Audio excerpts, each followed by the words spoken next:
The town of Frederick is one of the fastest growing communities in Colorado, but that growth is running into some obstacles: old oil and gas wells. The developers are coming in and saying, we hear you, Frederick, we know you want amenities and opportunities here. We just can't afford to plug and abandon these low producing wells. Tracy Kreitz is the mayor of Frederick. She wants to hold oil and gas companies accountable for cleaning up after themselves. This isn't just a town of Frederick issue, it is a state issue, and we have to band together and work together to bring a positive solution to our state. That's why Frederick and its neighbor, the city of Dacono, spoke up this week at the new financial assurance hearings held by the state.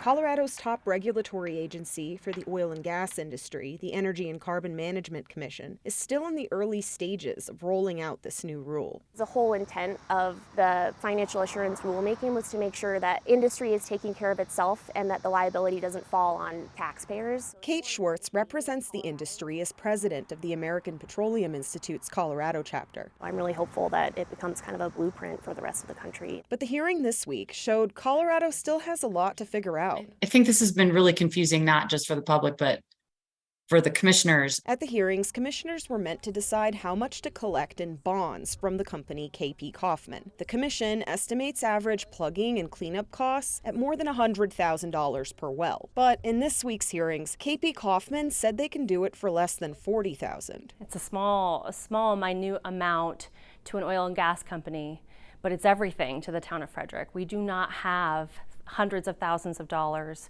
to remediate spills, to plug and abandon wells, and to set our community up for safety and economic development in the future. KP Kaufman has at least 1,000 low-producing wells in Colorado. That means the wells are near the end of their lives and will need to be plugged in the coming years. Frederick is home to more than 100 of those. At times, that's led to problems. We've had about 17 spills over the years with KP Kaufman in particular. Some of those sites have not been remediated, and they haven't been held accountable for those spills as well. The state has accused KP Kaufman of repeated violations, but the company has yet to pay almost $2 million in fines. The state ordered KP Kaufman to clean up more than 70 well locations by August 1st or stop operating.